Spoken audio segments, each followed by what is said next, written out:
Why do I have to tell you this tense will be used like this? Let them use it and tell, okay, bache, this is not the right way. Or for that matter, even the working professionals. A tailored approach at the very beginning will help you excel. Like you said, it's very easy to teach kids. When it comes to adults, yes, it is difficult because they have been doing it for years. Now, in schools, they are teaching communication, but that's language, understanding of language, right? Like grammar, how you construct a sentence, what are verbs, adjectives, all of that. So when you say communication skills, is it conversing skills you're looking at, or is it more than that? Yeah, it's more of conversing skills. How well can you see when I'm talking about communication? Communication is a targeted conversation, right? Hmm. Conversation, any talks to and fro does not count under communication.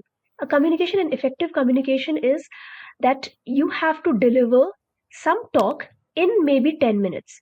Now try to deliver the same talk in 2 minutes. Now can you rephrase and maybe share just the gist in 1 minute? Can you do that? That's how you can shape being an effective communicator. How well can you rephrase the whole thing and speak for, see, again, for some people, speaking for 10 minutes is tough.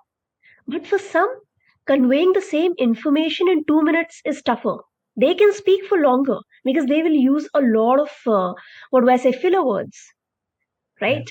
But they won't be able to effectively say the same thing in lesser time. So it's both ways. So when you are teaching, make sure you focus on both the aspects. So if you have to talk about, you should know how to elaborate a topic, or at the same time, you should be able to know how to concisely and in a crisp sentences put forward your thoughts.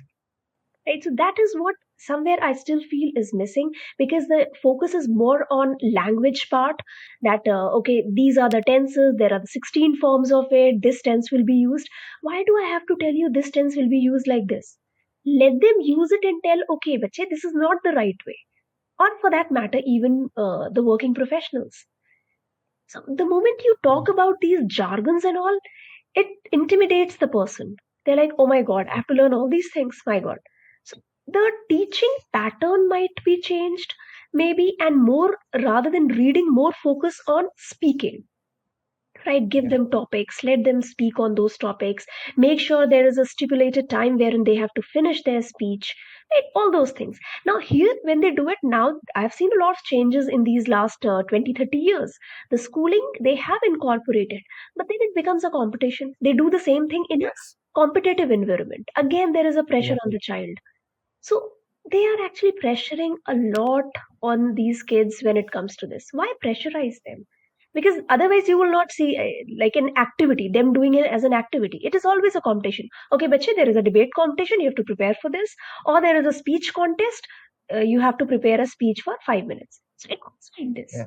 So I want uh, the changes that our education system needs, normal communication class wherein there is a question being raised and different time slots being given to the students, and let them see. As a teacher, you get to know very easily that this person cannot make long talks, cannot go into long talks, this person cannot indulge in short ones. So then accordingly you work. A tailored approach at the very beginning will help you excel. Hmm. I'll tell you a real interesting example. I went for a coaching program recently on speaking. At this age also, I went for a program. And there we were told, okay, there was going to be like a speaking, like how you have Indian Idol or American Idol, you had a speaking idol program. And as part of that, you have to tell a story within 2 minutes. So that's the first brief they gave. And we were all wondering, okay, how can we do it in 2 minutes? But we were trained, okay, how we can do it in 1 minute also if we have to do it. Then when the day of the idol shortlisting, we were told, okay, now you can do it for 4 minutes. Out of shock, right? So we were preparing for 2 minutes, and now we have to do it for 4 minutes. And on the final stage, it was 6 minutes. So you know, so you when you have more time, you're more excited, like, okay, I can speak more now. But when we were told, okay, how can you reduce it? That was a fun exercise, and it was a fun 5 day program which I did for myself, and I can tell you it was far enriching for me. But one thing I realized as part of that, and I would like to question you also on this, is grown-ups. You can teach a child, and the child are malleable pretty quickly. They can learn, they can grasp.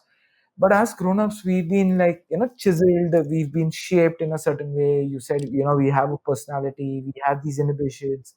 Now, getting a grown-up to have a conversing skills, who may know English, but because of traumas or personal inhibitions, they cannot. How do you overcome them? See, like you said, it's very easy to teach kids. When it comes to adults, yes, it is difficult because they have been doing it for years. So, here, because unlearning is really difficult, learning is easy, unlearning and relearning is difficult. So, Yeah. here, first, we Yep. need to work on the mindset. Mindset is very important here, right? So, bringing that counter to zero, okay, whatever I knew, I have to keep it in the corner and then start. So, I remember one of my students, he happens to be a project manager at a good position, right? And he had the problem with his pronunciations. He knew he had the problem. But then pronunciation, our tongue movement in our mouth, that matters a lot. Where it is touching, is it touching the behind your teeth or the part of your palate? All those things, those little things. So the first thing we need to do is work on the mindset that what it's okay. It's okay. We have been doing it, and as long as we know it is wrong, we have to make a conscious effort. And once you start making a conscious effort, it takes, again, let me tell you, it is not easy. It takes at least 2 months to consciously keep saying the same thing, right? Whenever you're using the word, because every time you have to use the word, your mind is telling, okay, now this is the word you're about to speak. You have to work on it, right? Or for that Yeah. matter, if the person is working on the grammar part, right? I have to talk about something in the past. Now I have to talk about right now what we are talking, right? It's a present. So that conscious effort, and at the same time, making sure that while you are being conscious about it, make sure it does not impact your fluency. Striking that balance is difficult. It's challenging. And therefore, generally, when it comes to these students, I have otherwise batches. But when we have to work on these particular areas, I go one on one coaching, because then spending 1 hour with the person and making sure that the person is ready, right? And trying to balance it out, trying to unlearn what he has already been doing and learn the new things, and making sure that the person is using it also. See, one thing is we are learning and we're not using it, and it's a waste, right? So again, it takes time and a lot of patience from both the person who is learning and the person who is teaching. I hope you enjoyed this clip from my podcast series called Masters Decoded. The intention of bringing these clips to you is to allow you to understand some key moments of the conversations I've had with my guest.